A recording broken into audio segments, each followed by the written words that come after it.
고린도전서 10장 7절에서 11절입니다.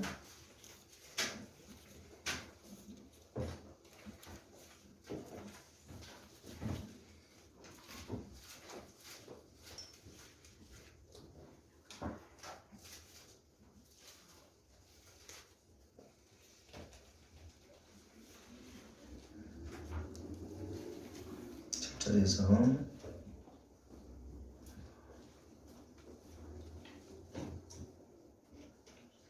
우리가 11절까지 같이 읽겠습니다. 시작. 저희 중에 어떤 일과 같이 저희 우상 숭배하는 자가 되지 말라. 교육된 바 백성이 앉아서 먹고 마시며 썩히는 것과 같으니라. 저희 중에 어떤 이들이 간구하다가 위에 삶에서 종이 죽었나니 우린 저희와 같이 간구하지 말라. 저희 중에 어떤 이들이 주를 시험하다가 뱀에게 멸망하나니 우리는 저희와 같이 시험하지 말자.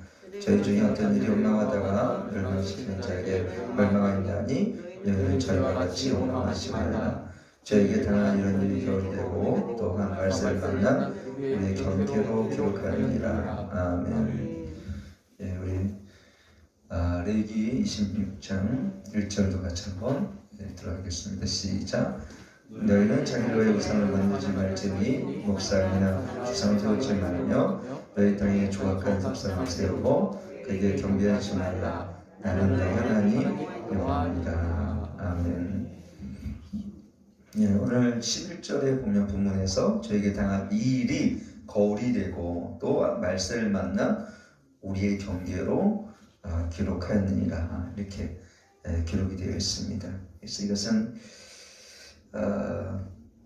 이스라엘 백성들의 광야를 지나면서 그들이 실패했던 이 사건을 통해서 우리 말세 그 실패를 통해서 예수님의 재림이 임박한 이 말세를 살아갈 성도들에게 동일하게 발생할 수 있는 이 범죄라는 것을 여기서 우리는 깨닫게 되었습니다. 그렇기 때문에 우리가 사실 헤아려 새 것이 없다고 우리 이스라엘과 유대인들이 계속 겪어왔던 그리고 그들이 실패했던 것들을 계속 실패하고 그들이 지었던 죄들을 계속 죄를 짓는 가운데 아주 특별하고 새로운 죄들이 그렇게 없습니다. 또 아주 특별한 것이 없어요. 이스라엘 백성이 지은 죄가 네 가지죠. 첫째는 실제 우상 숭배, 8절 이방인과의 간음, 9절 원망하고 저를 시험했죠. 그렇죠? 원망했던 죄들.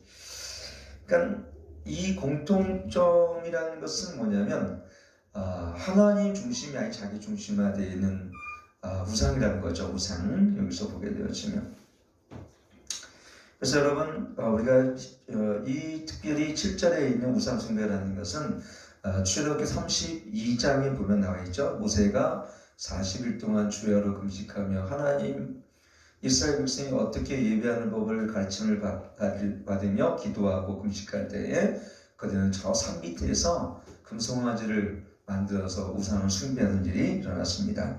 1절 보고 같이 한번 2절 같이 읽으시죠. 백성이 모세가 산에서 내려오니 더딥을 보고 모아 어른에게 이르되 가로되 일어나라 우리를 인도할 신을 우리를 위하여 만들라. 이 모세 곧 우리를 애굽 땅에서 인도하여 그 사람이 어찌 되었는지 알지 못하옵니다. 아론이 그에게 이르되 너희 아내와 자녀의 귀에 금고리를 빌어 내게로 가져오라. 3절 모든 백성이 거기에서 금고리를 베어 아론에게 가져오매 4절 아론이 그들 손에서 금고리를 새겨 송아지 음성을 만드니 그들이 말하되 이스라엘은 너희 애굽 땅에서 이겨내 너희 신도당한지라. 여러분 하나님의 임재 속에 있을 때 그리고 하나님께서 이스라엘 백성들에게 자랑하지 어떻게 하나님을 예배하고 제사할 수 있는지를 이런 것들을 가르쳐 주길 원하실 때 이스라엘 백성들은 하나님께서 원하시지 않는 전혀 다른 우상을 만들어서 거기서 우상을 숭배하고 있었다는 것을 이렇게 보게 되었습니다. 여러분 사실은 이것을 보면 우연인 것 같지만 우연이 아닌 게 이스라엘 백성뿐만 아니라 가나안 땅에 있던 거민들 또 이스라엘 백성이 주변에 있었던 모압과 암몬, 블레셋 그들이 이상하게 하나님을 전혀 몰랐고 하나같이 우상을 섬기는 죄를 범하고 있다는 것을 이렇게 보게 되었습니다. 여러분 또 구약에 보면은 몰렉이라는 우상이 나오죠. 그 악인들은 그 시기면 어린아이를 이 몰렉에게 바쳤어요. 돛새를 만들어서 불로 뜨겁게 태우고 어린아이를 우상의 팔에 올려놓습니다. 시끄럽게 이제 여러 가지 악기를 연주하고 이제 그렇게 되면 소리 지르는 거, 그 소리 때문에 아이들의 울음소리가 완전 묻히게 되어지는. 그래서 하나님이 그걸 가장 가증스럽게 아이들을 그 신들에게 몰렉에게 드리는 것을 하나님은 참 가증스러운 죄악으로 여기셨어요. 여러분 그렇다면은 이 우상이라는 게 도대체 뭘까? 한번 사전에 보니까 사람이나 물건이나 지나치게 또는 과도하게 칭찬하거나 숭배하는 것. 이 문제는 뭐냐면 이 아론도 그렇지만 이것이 자기의 만든 이 송아지 같은 신상을 이것을 하나님이라고 생각했어요. 여기 보면 이것이 너희를 애굽 땅에 인도해낸 너희 신이로다. 애굽 땅에서 만드는 신이래. 이 황금 송아지가, 새로 선 송아지가. 그러니까 자기네가 만들었음에도 불구하고 그것이 어떻게 해요? 우상인지 아닌지를 모르고 있다는 것을 이렇게 보게 되었습니다. 여러분 그 현대에 이런 거, 그러니까 우상인지 모르게, 문제는 우상인지도 모르게 우상화되어 있는 것이 어떤 것일까? 오늘은 그걸 좀 같이 살펴봤으면 참 좋겠다 생각이 되었습니다. 물론 현대는 우상은 뭐냐면 사실은 돈과 명예죠. 첫째는 돈과 명예입니다. 마태복음 6장 24절에 보면 거기 이런 말씀이 있습니다.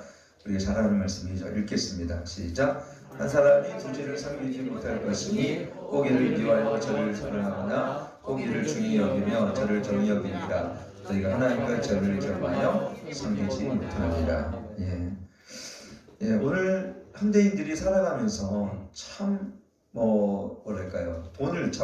명예와 돈을 참 중요하게 여깁니다. 그리고 중요한 정도가 아니라 돈이 우상이 된 걸 만모니즘이죠.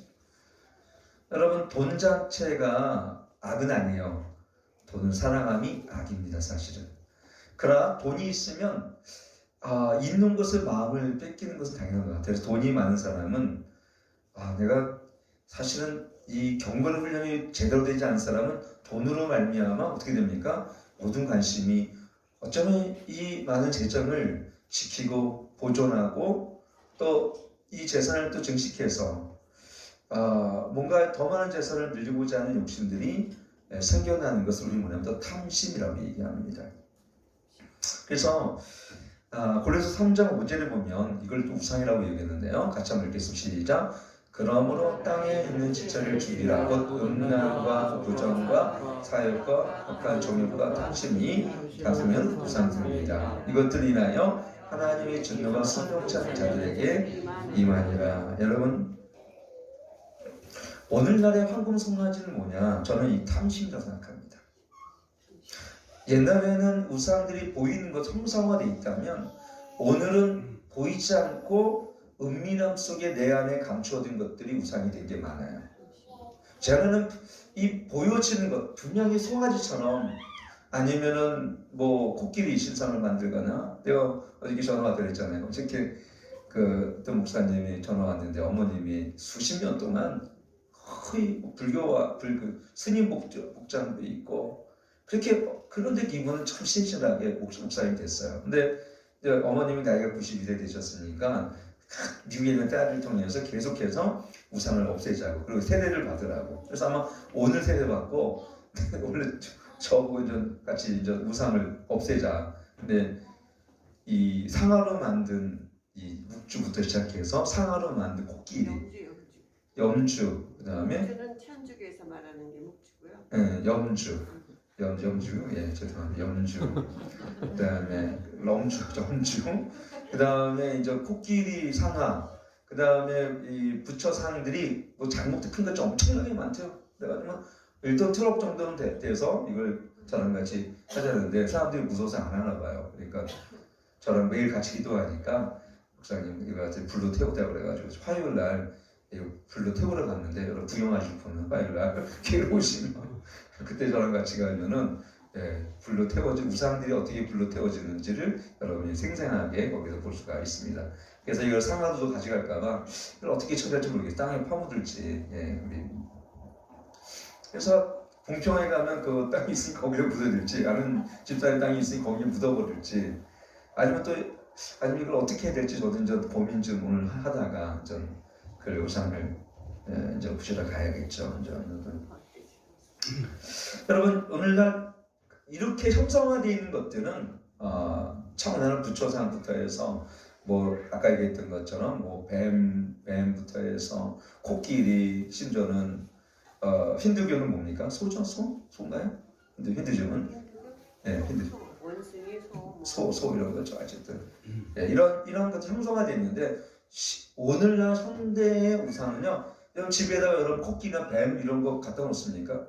특히 불교를 믿지 않는 사람들이야 대부분 뭐냐면, 우리 믿지 않는 사람들이 또 예수를 믿지 않는 사람들이 우상은 뭐냐면 오늘 이 말씀처럼 탐심입니다. 탐심.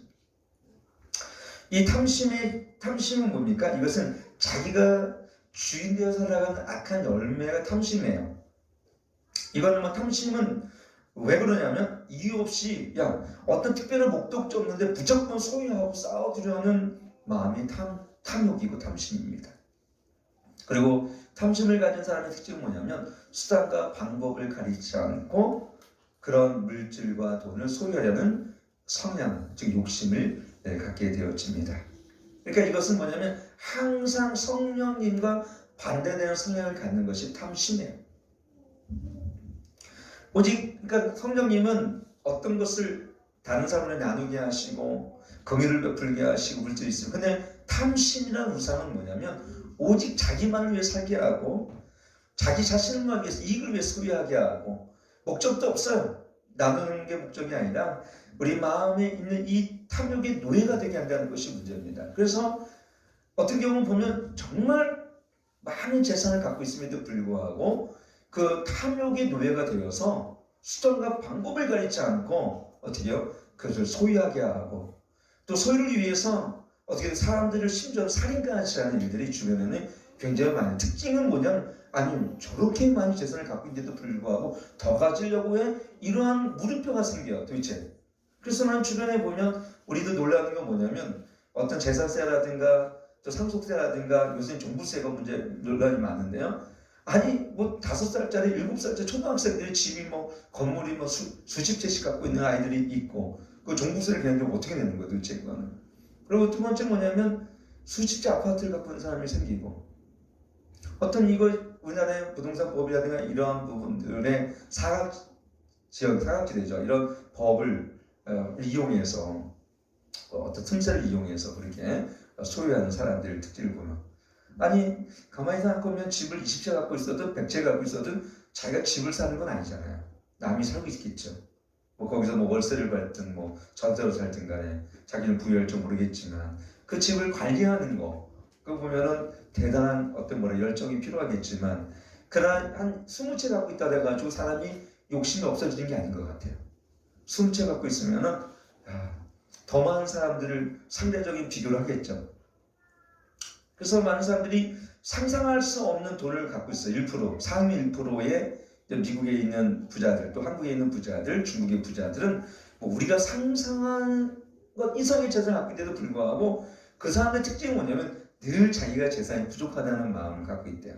늘 내가 부족하다는. 그러니까 이게 탐욕입니다. 이 탐욕은 첫째는 끝이 없어요. 소유하고 쌓아두려는 욕망이 끝이 없습니다. 근데 여러분 사실은 왜 탐욕이 우상숭배냐면 십자가의 구원과 은혜를 알게 되어지면요 쌓아두고 싶은 욕망이 안 생겨요.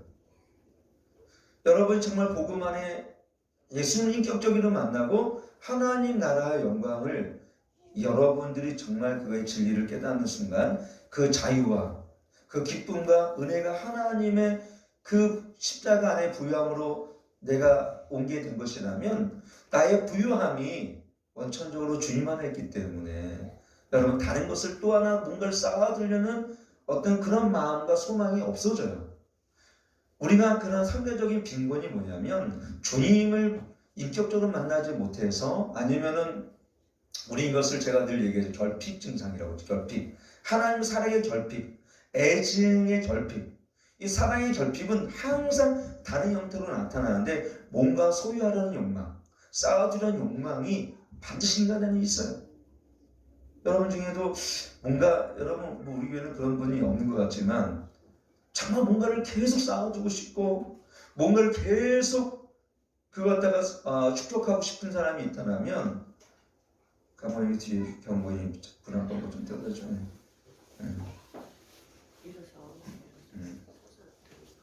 그래서 여기 만약에 그게 여러분 중에 축적하고 뭔가를 계속 쌓아두고 싶은 욕망이 생기고 뭔가를 내 인생 가운데 명예욕과 뭔가 권력에 대한 이거를 계속 쌓아두고 싶은 욕망이 있다면 여러분 안에 십자가가 세워지지 않은 거예요.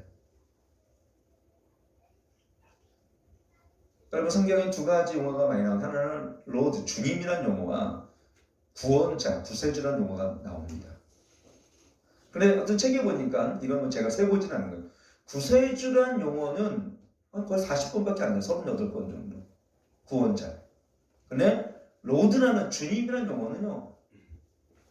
7,800번 나온답니다. 7,800. 이 진짜 용어 저는 그렇게까지 많이 나올까? 이거 제가 책을 본 거예요. 7,800번 나온답니다. 7,800번.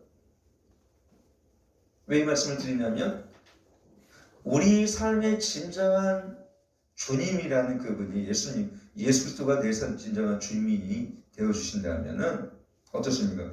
우리는 그분의 아까 소유로 살아가게 되죠. 그분의 소유로. 난 그분의 소유입니다. 근데 거듭나지 않은 사람 특징은 뭐냐면 뭔가 나의 소유를 자꾸 만들어가요. 내가 주님의 소유가 아니라 나의 소유예요. 나의 것. 이게 뭐냐면 인간의 아담이 주시는 원천적인 육체적인 본성이에요. 육적인 본성. 뭔가 소유하려는 욕망, 뭔가 가지려는 욕심, 이것이 탐욕입니다. 적당히 가지면 괜찮은데 그 이상 것을 쌓아두려는, 그리고 목적도 없어요. 그냥 그래서 제가 가끔 우리가 보면은 집안에 막 현금이 뭐 수백억씩 막 이게 5만 원짜리 이게 다발로 막 있는 거예요. 평생을 쓰지도 못하고 죽습니다.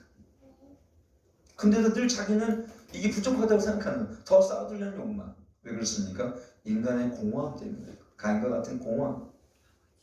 하나님을 만나지 못한 공허함들은요, 뭔가 인간의 공허함을 다른 걸 채우려고 하는 그게 명예, 물질입니다. 그게 우리 안에 뭔가요? 보이지 않는 은밀한 뭐예요? 이것이 우상입니다. 우상. 여러분 중에 뭔가 나는 공허해서 세상에서 뭔가 이걸 쌓으려고 뭔가 보상받으려는 게 있다면 여러분은 아직 십자가의 진정한 은혜와 예수 그리스도가 내 삶의 진정한 구주로 주님으로 아직 영접하지 않았기 때문에 그래요. 예수님이 내 삶의 진정한 주님이 되어지면요, 그분이 참 만족이 되어지면요, 다른 것들에 대해서 일체 지족, 즉 자족하는 마음이 생깁니다. 일체 자족하는 마음이 생깁니다. 자족하는 마음은 경건에 큰 이익이 되겠죠. 자족하는 마음은 경건에 큰 이익. 여러분 이 마지막 때 자족하는 마음, 이 탐심의 반대말은 지족, 즉 자족입니다. 여러분 그리스도인의 특징이 또 하나 있어요. 기쁨, 감사, 은혜, 자유 있지만요. 또 하나 뭐냐면 겸손하고 뭐냐면 자족하는 마음이 있어요. 자족한다 그래가지고 나의 어떤 노력들을 게을리하는 게 아니에요.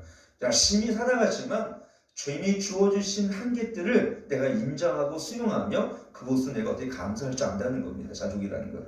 그러니 마귀가 우리 안에 들어와서 틈을 타지 못하죠. 왜? 마귀는 뭐를 욕심합니까? 돈과 명예를 욕심을 일으킵니다.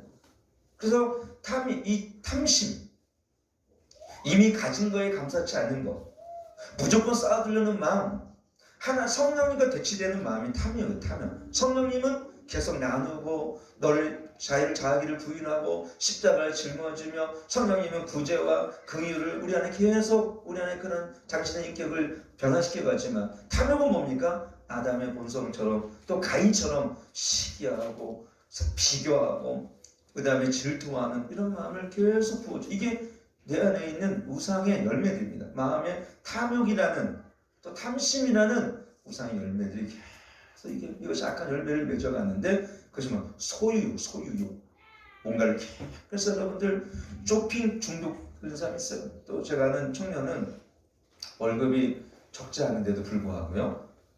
저는 깜짝 놀랐습니다.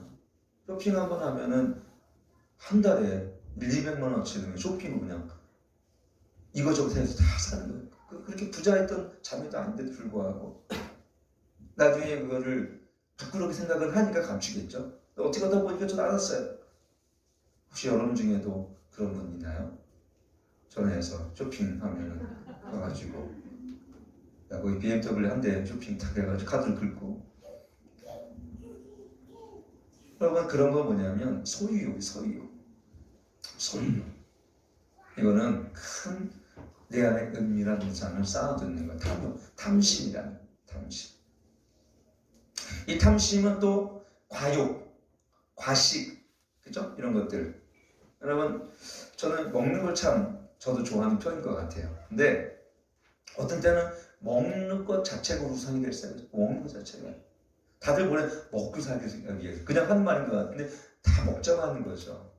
여러분 이거 하나님 들었을 때 얼마나 원시적인 우리는 우리를 하나님 형상으로 만들었는데 여러분 하늘나라 가지고 너 여기 왜 왔어? 하늘나라 하나님 다 먹고 살기 위해서 왔어요. 그러면 하나님께서 정 됐다 돌아가라 그러지 않겠어요? 먹고 살기 위해서 하나님 나라 갑니까? 그거는 구원의 하나님의 우리를 구원하신 하나님의 은혜를 잘못 이해하고 있거나 아니면 아예 애초부터 구원받지 않았거나 하는 것입니다. 오늘 많은 사람들이 아무런 비전 없이 아무런 소망 없이 그냥 먹고 살기 위해 살아가요. 바람 따라 구름 따라 이태국도 아니고 오늘 보면서 근데 요즘에요 텔레비 문화 보게 되어지면 다 그래요. 생각이 없어. 나라는 이렇게 무너지고 교회도 무너지고 이렇게 심각한 경제가 오고 팬데믹이 오는데 다 먹거리, 레크레이션 그 다음에 이런 것들로 가득 채웠어요. 하나 괜찮은 건 나는 자연인이다. 그걸 바꿔가지고 나는 그리스도인이다 하면 얼마나 좋아요. 나는 자연인이다 이거라고 산속에 들어가서 왜 산속에 산에 삽니까? 물어봤더니 다 이유가 있더라고요. 산에서 20년, 30년 살아가면서 야, 어떻게 저렇게 살아갈 수 있을까? 수도원적인 분위기 속에서 이렇게 살아가는 거 보면서 야, 근데 우리는 한 1년 정도 저렇게 살아가면서 주님만 기도하고 무릎 꿇으면 참 좋긴 하겠다. 예. 그래 안 그래요 여러분들? 그래서 여러분들 혹시 보고 싶은 분은 산을 소개할 테니까 어디 가면 어디가 좋은지 기도하는 좋은지를 소개할 테니까 산에 가서 한 2개월 3개월씩 기도하다 오세요. 특히 전도사님들 휴가를 줄 테니까. 어떤 목사님은 제가 누가 소개해줬는데 저 그 따라하고 싶더라고요. 3개월을 산에서 기도하시고 한 달을 사역하시더라고요. 그래서 나는 그랬어요. 무슨 사역이 되냐? 3개월을 산에서 기도하고 한 달을 여기서 한대요. 대천에 어디 서산인가 대천 어디 계시더라고요. 그래서 그냥 그분이 얼마나 그분의 설교가 좋은지 한번 들어봤어요. 근데 설교 저보다 못하더라고요. 죄송합니다. 농담이고요. 그런 걸 보니까 그냥 평범한데 근데 뭔가 심플해요. 복음이에요. 거기서 복음이에요. 오직 복음밖에 없어요. 그분도. 그래서 성도가 얼마나 정도 되나 이렇게 여쭤봤더니 그래도 한 700~800명 되는 거예요. 아니 3개월, 한 1년에 그러면 4개월 사역하는 거잖아요. 맞나요? 3개월 산에 있고 1개월 사역하면 1년에 4개월 사역하는 건데 굉장히 좋은 것 같아가지고 나 우리 어머니에게 한번 재직했더니 물어보려고 해요. 3개월 산에서 기도하고 한 달을 여기서 하는데 능력이 나타나겠죠 사실. 3개월 동안 산에서 기도하고 그 한 달이 아마 다른 사람 10년을 사역한 것보다 더 깊은 은혜와 성령의 기름을 있겠죠. 당연히 사실은.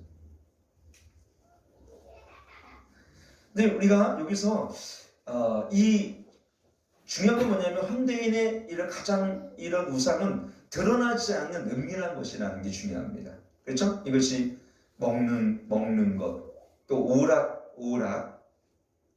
여러분 어떤 것이? 여러분 먹는 것도 좋아하는 사람이 있죠? 저도 참 먹는 걸 좋아하는 편에 속하는 것 같아요. 그래서 이 먹는 즐거움을 따라 왜냐하면 사실은 어떻게 보면 육신의 정욕이 발달되는 거죠 점점. 그래서 저는 맛있는 거 맛없는 게 별로 분간이 안 가요. 다 맛있었어요.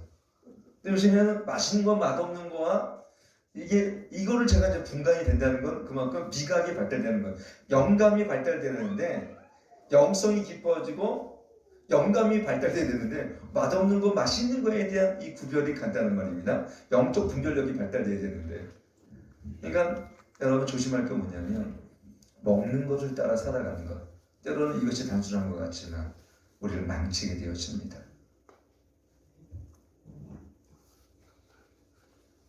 육신의 정욕과 이생의 자랑, 육신의 안목과 이걸 따라가는 인생들은 결국 끝은 어떻게 사망입니다.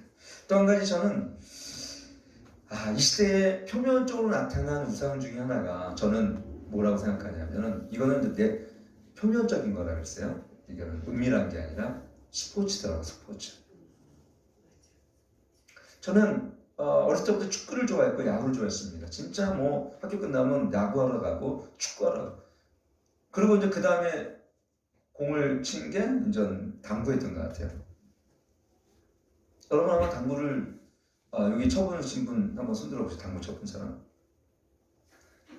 김영정 사님 몇 치셨어요? 또 혹시 제2 차우람 아니에요? 차우람? 그럼 최집사님만 잘 치셨나요? 네. 최집사님 한 500. 숫자가 있어. 제가 보면 가상현 목사님 한테 잘 치셨을 것 같아요. 그러니까 뭐 치셨어요, 가상현 목사님? 100. 제가 조금 더 잘 쳤는데 제가 200까지 치다가 하산했어요. 근데 신기한 거는 강집사님 몇 치시는데?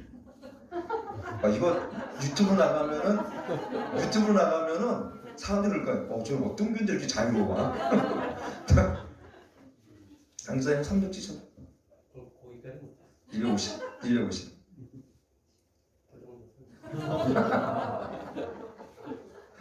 리더십 훈련할 때 당구를 몇 치는지 한번 보겠습니다. 그래서 근데 아마 강 집사님도 아실 거예요. 강 목사님도 아시겠지만 당구 치잖아요. 집에 오면 당구공밖에 안 보여요. 이게 다 당구공으로 보여요. 이렇게 다. 이거 탁 스틱 붙여놓으면 탁탁 들어와서 이렇게 쳐 이렇게. 이게 진짜 당구공으로 보여요. 사람들이 머리 지나가도 저기 당구를 탁 치면 스틱 붙여내야 딱 들어있구나.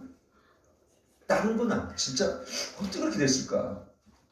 그리고 이제 나중에 테니스 쳤어요. 군대가 테니스. 대학 다닐 때하고 군대 테니스를 치면서 그 재미를 들은. 테니스는 좀 이렇게 건강한 편이에요. 그래도 이렇게 중독까지는 안 되는데 뭐든지 중독은 있어요. 그리고 이제 제가 탁구를 어렸을 때부터 쳤는데 탁구를 치면서 저 고척동에서 또 2, 3년 동안 그 탁구를 우리 옆에 있는 목사님 하면서 또 빠진 거예요. 그러면은 탁구 자체보다 그분하고 게임하는 즐거움이 더 큰 거예요.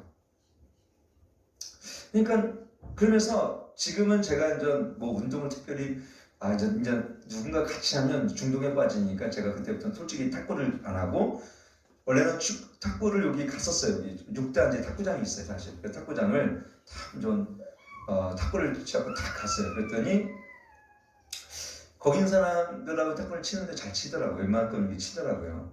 근데 월요일 날마다 치는데 시간이 안 맞아.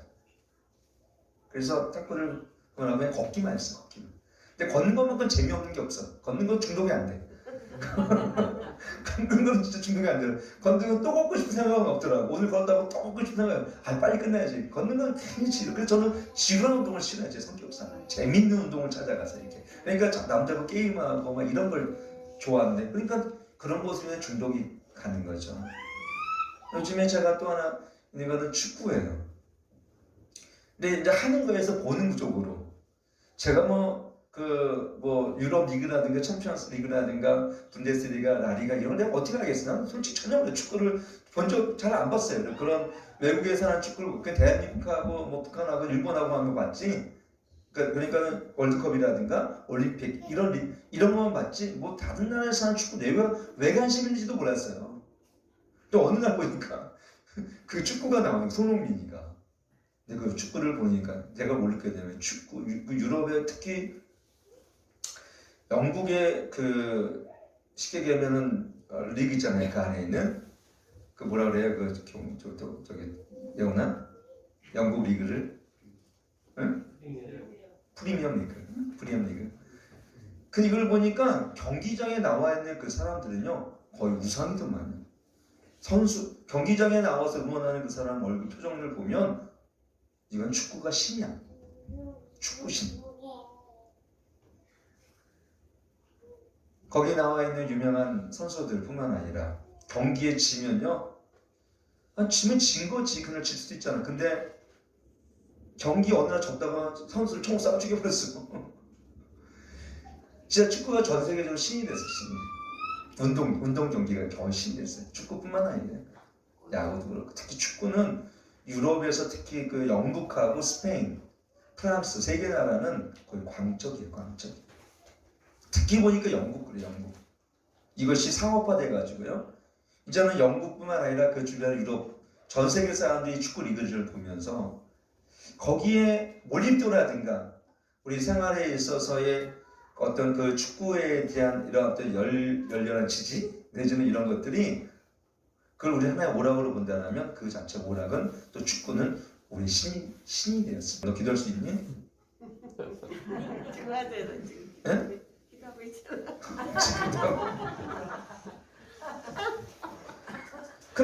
그러면은 여러분 웬만해서는 진짜 못합니다. 그 경기 몰입도 때문에. 이 끝나고 주님 제가 금식할까요? 근데 거기 뭐라고 써있냐면 정말 끝나고 불순종하면서 끝나고 나서 기도하는데 그때는 기도할 맛이 다 사라졌대요. 그래서 하나님이 그 속사람이 말씀하시기를 좀 비비어 이 축구는 너의 우상이다. 아니 축구 야구는 너의 우상이다. 두 번째 골프겠죠. 골프. 어느 날 비비어 목사님이 골프 이게 뭐라 해요? 골프 채 있잖아. 비싼 거를 누가 정확히 비싼 걸 500불 정도짜리가 하나 있었는데 갑자기 차에 늘 지니고 다니고 가끔 골프 미국은 골프를 칠 만한 이 시계금 저변에 이렇게 확대 잘 됐기 때문에 저도 미국 자주 가봤는데 골프장이 그냥 마을에 있어요. 자기가 사는 그쪽에 그냥 이게 쭉 널려 있어요. 워낙 땅 떨어지가 넓어가지고 굳이 뭐 우리나라처럼 2천 저 지방 안 가도 가까운데 골프 칠 때가 많더라고 미국이라는. 그리고 싸요. 우리나라 골프 치면은 막 제가 알기로는 뭐 한번 가서 식사하고 뭐 하면 수십만 원 들어가는데 거기 그렇지 않아요. 뭐 2, 3만 원, 4, 5만 원 이렇게 들어가는 것 같아 보니까. 그래서 어느 날 갑자기 너 이 골프채 선물해라. 하나님 이거 절대 안 돼. 이거 선물하면 어떻게 해서 장만한 건데 제가 이걸 선물합니까? 하나님이 이것이 나의 우상이지 아니고 이것이 나의 우상인지. 그래서 근데 울며 겨자 먹기로 어떠한 분에게 이걸 선물했어요. 근데 신기한 거는 이걸 선물하니까 골프가 나의 우상이 아니라는 것이 증명되고 그 다음에 골프에 대해서 자유로워지대요. 저는 골프가 늘 여러분 진짜 운동하는 사람은요 기도하다가도 그게 생각나요. 오늘 골프 치러 가야지. 기도하다가도 골프 치러서 예를 들어가지고 탁구를 치면 야 탁구를 막 기도하다가 탁구를 이렇게 치면 이쪽 끝으로 가면 참 이길 텐데 막 그런 생각들이 기도하다가 생각나는 거예요. 그래서 이분도 전미배 목사님도 골프가 이렇게 생각나는 거예요. 기도하다가. 근데 골프 그걸 하나님 순종했더니 어떤 일이 벌어졌냐면 이것이 자기가 우상이 아닌 게 증명됐을 뿐만 아니라 생각이 더 이상 나지 않대. 그래서 골프를 안 쳤대. 가끔 치지만 안 쳤대. 어느 날 어떤 아는 분이 좀 괜찮게 사는 분이 전화가 왔대. 하나님이 이걸 당신에게 선물 주라고 말씀하셨어요. 한 10개월 정도 지나가죠. 저 이제 골프를 안 치는데. 그래서 하나님이 너 요즘 골프 잘 안 쳐요. 그랬더니 성령께서 음성 내가 너에게 주는 선물이다. 그래서 받아봤더니 2,000불짜리 2,000불짜리. 제가 뭘 말씀드리냐면 우리 안에 숨겨지고 은밀한 우상들이 삶을 살아가며 즐기는 것들이 그냥 은연중 우리 안에 우상이 되어서 하나님과 교제를 방해하는 것들이 사실 많아요. 사실 부끄럽게도 저도 있어요. 그런 것들이 하나님의 임재를 받고 하나님의 깊은 친밀함을 깨트리고 그리고 기도를 방해하는 이런 것들이 참 많이 있어요. 그래서 이런 것들에 대해서 자유로워지기 위해서 어떻게 됩니까? 이런 것들을 우리 주변에서 사소한 것들, 이 새설설 같은 이런 것들을 우리가 어떻게 됩니까? 끊고 이걸 제거해야 되는 이 뭐가 필요하냐면 저게 필요해요. 이거에 대한 부분들을 뭐랄까 이 단호한 결단력이 필요해요. 사실 단호한 결단력. 자, 이걸 준비하면서 뭘 생각하냐면 우리 아내도 아는데 이거를 얻는데 저 아직도 그게 너무나 엄청난 충격으로 왔던 게 이걸 얻으면서 우리는 뭐 인원이 그때 몇 명 안 됐거든요. 모두가 채집사님 가족하고 우리 황경민 차기 예비 우리 집사님. 그 다음에 누가 없잖아 우리 오지영 권사님. 그 다음에 윤재인 집사님.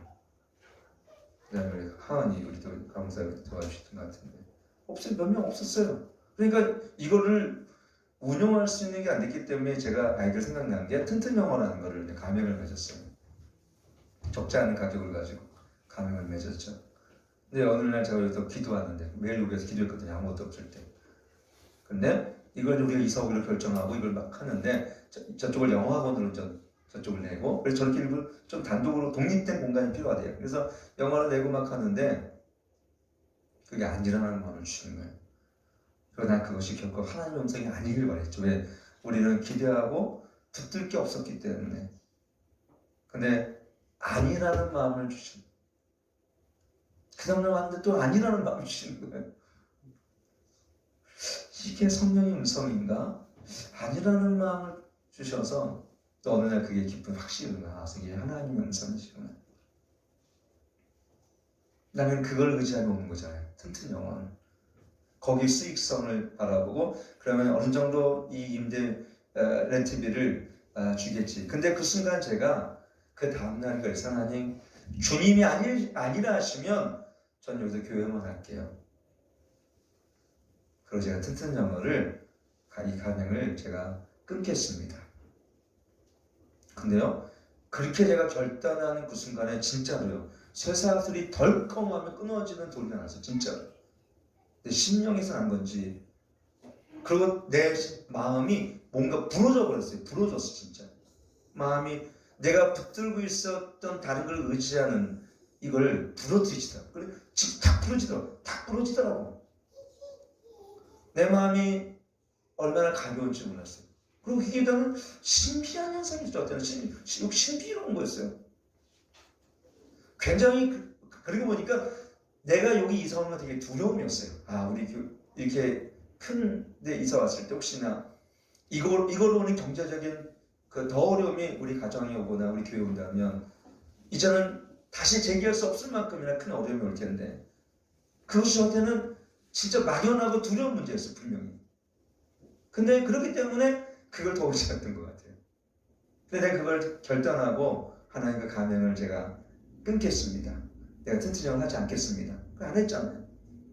근데 덜컹하고 진짜 뭔가 끊어진 느낌이 난 거예요. 그때 내 마음이 굉장히 평안해지고 자유로워지고 그래 여기 사다가 뭐 1년이든 6개월이든 하면 어떡하겠어. 하나님 거기까지 하면 거기까지 내가 최선을 다하는 것 뿐이지. 이런 생각이 그냥 나더라고요. 주님이 주시는 확신과 믿음 안에 들어있으니 오히려 더 편하더라고요.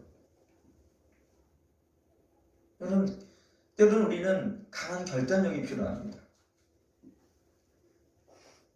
우리한테 은밀한 채는 뭐냐면은 딴 게 아니라 뭐냐면 저는 이걸 준비하면서 그런 말을 해요. 우리 안에 있는 두 가지 은밀한 채가 하나는 편안함이에요. 편안함.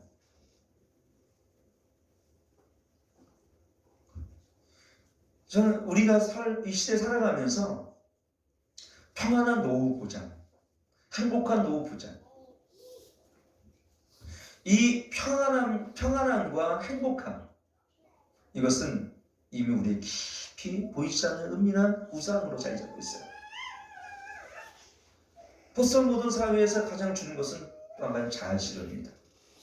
그래서 우리는 이 평안함을 위해서 뭔가를 보장성 있는 것, 이 안락함을 위해서는 뭔가 내가 힘들어하는 것들을 피해가고 특히 우리 그리스도 사이에도 그래요. 그래서 위험을 감수하지 않는 그 평안함을 위해서 어떻게 됩니까? 좁은 길이 아니라 시온의 대로처럼 큰 길, 넓은 길, 위험하지 않은 것들을 어디가 이거 내가 위험한가 위험하지 않은가, 평안한가 평안하지 않은가. 직장 갈 때는 내가 이걸 갖다가 혹시 내가 위험하고 이거 내가 편안한가 편안하지 않은가가 우리 직장을 잡는 연봉도 중요하잖아요.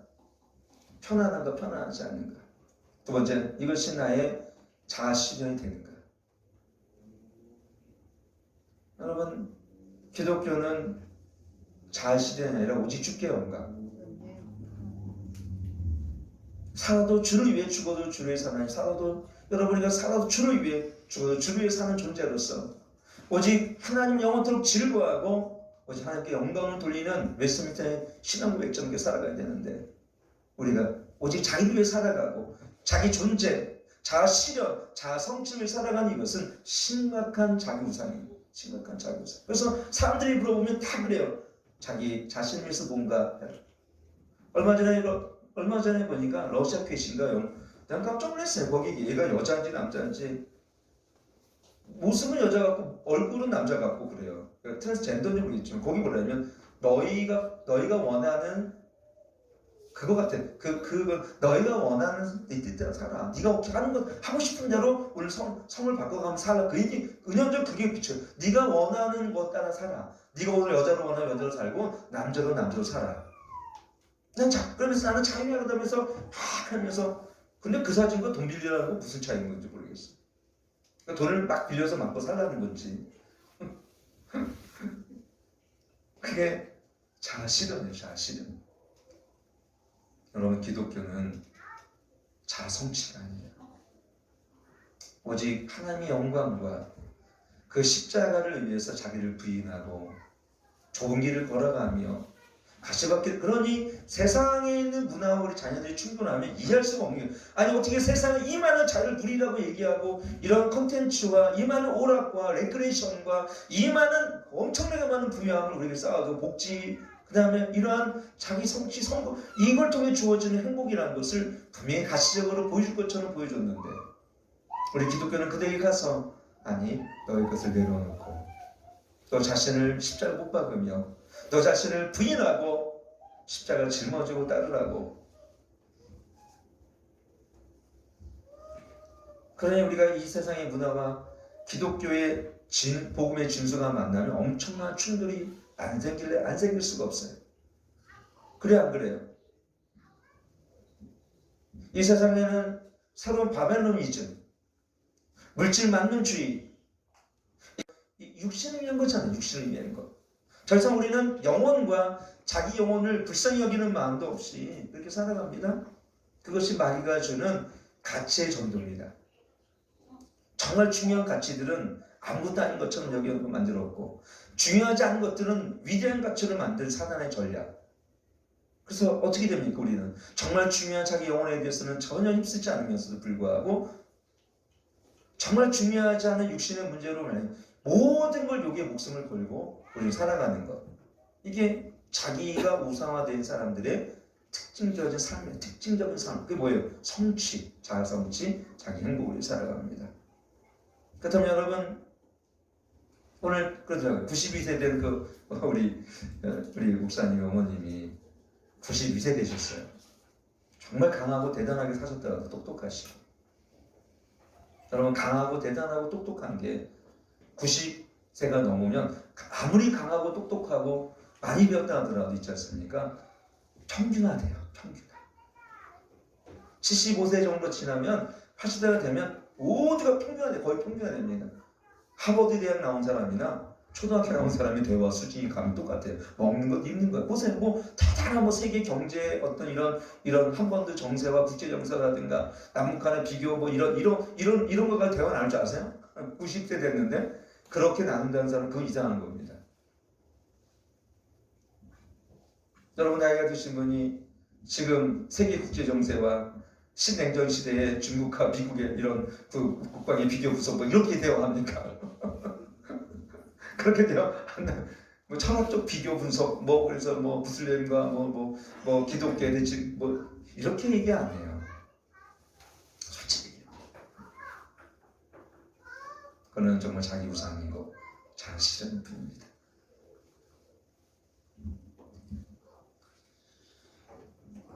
저는 마지막으로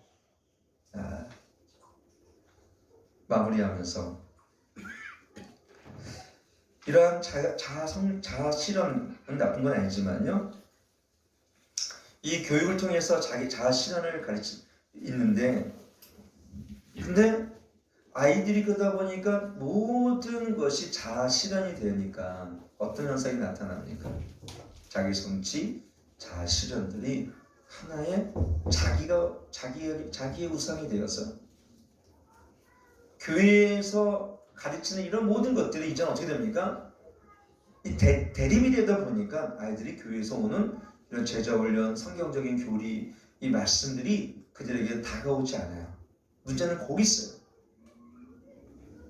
세상의 교육, 세상의 신도로 인해서 그 하나님 영광의 복음의 광자가 힘있게 비치지 못하게 만들었어요. 자기 중심.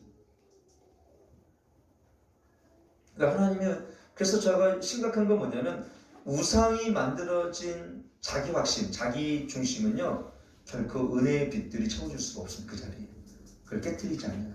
왜? 그것은 자기 우월과 교만이기 때문에 그렇습니다. 이 우상과 교만하면 그거 비슷해요. 자기가 중심이에요. 모든 세계에. 근데 교회는 뭘 얘기합니까? 나는 아무것도 아닙니다. 찬양을 이렇게 하고 있으니까 나는 아무것도 아닙니다. 이걸 찬양하니까 나는 뭔가를 하고 있는데 나는 아무것도 아니라고 얘기합니다. 근데 저들은 아무것도 아니라고 또 그렇게 한 게 아니라 손을 들고 나는 죄입니다고 눈물을 흘려. 그러니 굉장한 괴리감이 오는 거예요. 우리 문화하고 이 세상의 문화 지금으로서는 굉장히 우스운 거예요. 십자가의 자를 못 받고 십자가 피를 의지하고 예수님의 좁은 길을 걸어가라고 지금 얘기하면 굉장히 조롱거리가 되는 거죠. 그래서 우리는 사실은 어떻게 보면 지금 현재 일어나고 있는 이 세대의 문화가 뭐를 주장하고 있는지, 어떤 것이 우리의 은밀한 죄로 말미암아 그것이 우상화되는지를 보지 않는다면 여러분 대화 자체가 불가능해요. 자녀들은. 사실 저도 젊은 사람들과 대화를 그렇다 그걸 논쟁해서 이길 수는 없어요. 그러나 복음은 이깁니다. 논쟁할 필요 없어요. 왜? 세상은 논리, 그 다음에 세상은 철학, 우수하죠. 탁월할 수 있죠. 그러나 복음이 주는 은혜는 거기 없습니다. 철학이 은혜가 있습니까? 세상의 논리의 은혜를 줄 수 있습니까? 우리가 정말로 우리가 심각한 죄와 나중에 정말 죽음을 맞이하는 그때에 철학은 그를 뭐라고 얘기합니까? 인간은 그냥 허무하다 이렇게 얘기합니까? 그건 답이 될 수가 없죠. 그러나 성경은 분명한 답을 줍니다. 죄의 사건은 사망이라 했어요. 예수를 믿으면 너와 내 집이 구원 얻으리라. 분명히 이 예수 그리스도가 답이고 복음이 답이라는 것을 성경은 분명히 우리는 제시하고 있습니다. 근데 이러한 우상들을 섬기는 현대 문화는 이러한 복음을 제할 때 굉장한 대척점을 대립각을 세웁니다. 그래서 우리가 접근 방식이 이전하고 달라요. 이걸 논쟁에서 이기면 멀어질 뿐입니다. 그래서 우리는 어떻게 됩니까? 이 강함을 이기는 것은 부드러움이에요. 사실은 세상을 이기는 것은 이상하게 또 연약함이에요. 우리의 은혜들이. 여러분이 받은 은혜들이 진솔하게 나누잖아요. 그러면 거기에 그들에게 뭐가 들어갑니까? 성령 주신 감동들이 있어요. 여러분들 갑자기 전도 설교가 약간 됐는데 여러분 나가서 이러한 세상에 이렇게 많은 확고부동한 이러한 성향을 가진 사람들이 대화를 나눌 때 야 내가 맞지라고 해봐 소용이 없어요. 이미 막이 붙잡혀 있는 사람이 아무리 얘기해봐도 이거는 싸움만 될 뿐이에요. 그때는 어떻게 됩니까? 기다려지고 물론 하나는 툭툭 던져줄 필요가 있어요. 우리 자녀들에게 하나님은 사랑이셔. 예수님 우리 십자가 죽으셨어. 그러나 그걸 싸우지 마십시오.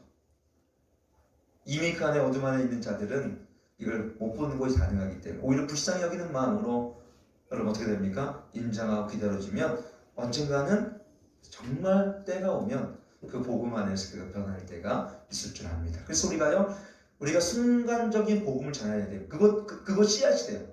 그래서 지나가면서도 복음을 전해. 예수님이 당신을 얼마나 사랑하시지 않냐고. 예수님이 나를 십자가 죽으셔서 피를 통하여 나의 죄를 정결케 하셨다고. 저는 그렇게 얘기합니다. 지나가고 딱 10초, 25초 예수님이 우리를 죽으셨습니다. 예수님이 곧 오십니다. 저는 그렇게 증거해요. 딴 거 안 해요. 교육을 한 말보다는 예수님이 우리를 죽으셨습니다. 예수님이 우리의 생명이 되십니다. 이걸 계속 선포하는 거예요. 그 마귀는 신하겠지만 그러나 그 생각에 그걸 계속 그 진리가 선포되어지고 태우겠죠. 그러면 여러분 안에 있는 우상을 제거하기 축원합니다. 그건 뭐냐면 우월주의, 우월의식, 그 다음에 자기 자아 성취, 자기 중심화되는 나는 내 행복이 중요해. 사실 아주 교묘하게 우리는 그렇게 은밀하게 그런 죄를 지으며 살아가요. 난 일단 그래서 여러분들에게 내가 가끔 있잖아요. 조금 여러분의 가정에 대한 뭐를 이렇게 접근하잖아요. 그러면 탁 문 닫는 경우가 많아요. 사실은 목사님 이거는 나 바운드리입니다. 이 바운드리 여러분 이 바운드리 내가 만든 이 바운드리에는 결코 이것만큼은 내가 누구도 허용하면 안 된다는 생각이 이게 우상 이 바운드리가 내 우상이에요.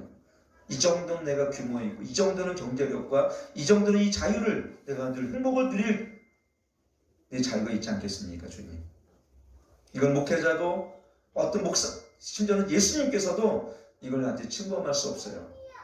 여러분 이런 사람의 결코 주께 쓰임받지 못합니다. 이것이 우상이니까. 그래서 아까 얘기했죠. 구원자라는 이 세이버 그러나 그거는 38번 있지만 로드라는 것은 7,800번 성경 속에. 그래서 정말 중요한 싸움은 뭐냐면 내 인생의 진정한 주님이 나인가 그리고 주님인가. 결국은 이걸 싸움이에요. 내가 주인 되어 살거나 아니면 재정, 돈이 나이가 주인 되어 살아가는 사람들은 그거 없이는 살아갈 수 없는 거고 예수님이 주인 되어 살아가는 것은 예수님 없이 살아가는 겁니다. 예수님 없이 살아갈 수 없는 것입니다. 지금은 이 마지막 시대에 이해된 선택의 문제예요. 나의 행복과 나의 가치와 나의 성취를 위해서 내가 지금 이 마지막에 살 것인가? 아니면 예수님을 내가 주님으로 삼아 모든 전적인 영역 속에서 그분의 통치에 내가 순응하며 순복하며 살 것인가의 싸움입니다. 사실 이것이 예수님의 전적인 통치가 이루어지지 않는다면 여러분 이미 여러분의 은밀한 그 우상을 섬기고 살아가는 우리 모두는 우상을 섬기는 죄를 짓고 있는 것입니다. 이거는 분명한 사실이에요.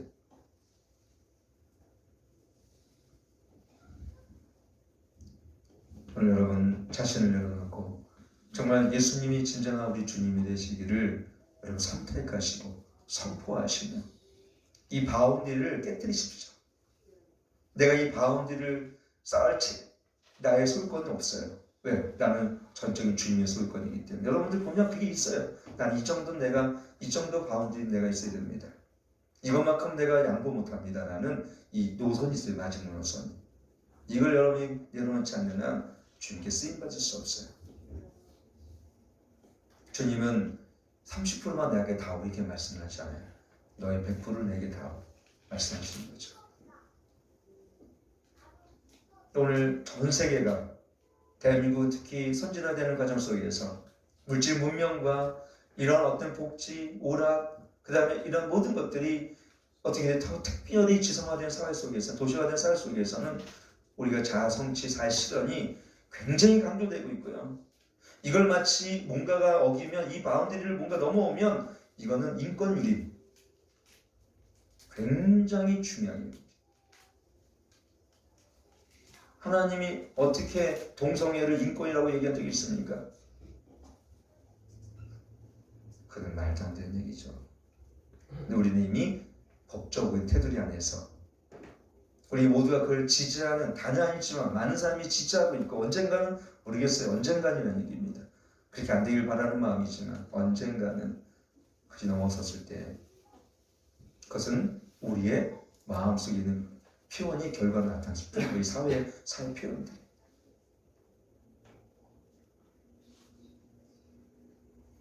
오징어 게임이 전 세계에 강타하고 있고 오징어 게임뿐입니까?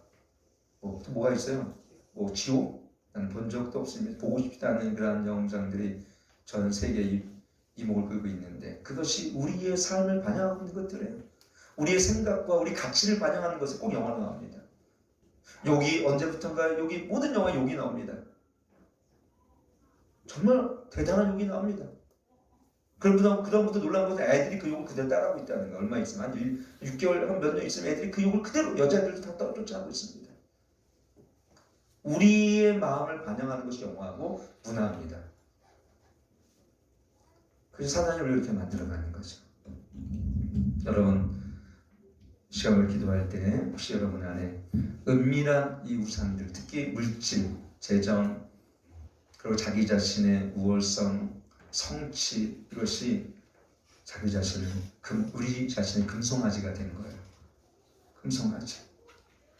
근데 이것은 여러분 심각하게 다루셔야 됩니다. 나 외에 다른 신을 섬기지 말고 나 외에 다른 신상을 만들지도 말라 말씀하셨어요. 근데 신비로운 거 우리는 겉으로는 야 나는 금신상은 없어요. 금송아지도 없습니다. 난 집이 깨끗합니다. 근데 우리 마음에 은밀한 형상을 만들어 놨다는 얘기죠. 나라는 내가 주님이 되어 살아가는 거. 우월의식, 교만함, 행복주의, 성취, 이걸 여러분이 주님 앞에 내놓지 않는다면 정말 주님의 그 자리에 주님이 들어오실 수가 없잖아요. 그래서 제가 기도할 때에 주님 내 안에 자정하셔서 나라는 나의 우상들을 그럼 제거하시고 주님 나를 장악하여 주시어서 그동안 내가 주님이 주님으로서 그 모든 영역 가운데 내가 순복하지 못한 나의 불순종을 하나님 용서해 주셔서 이 시간 주님 앞에 나를 내어드리기 원합니다.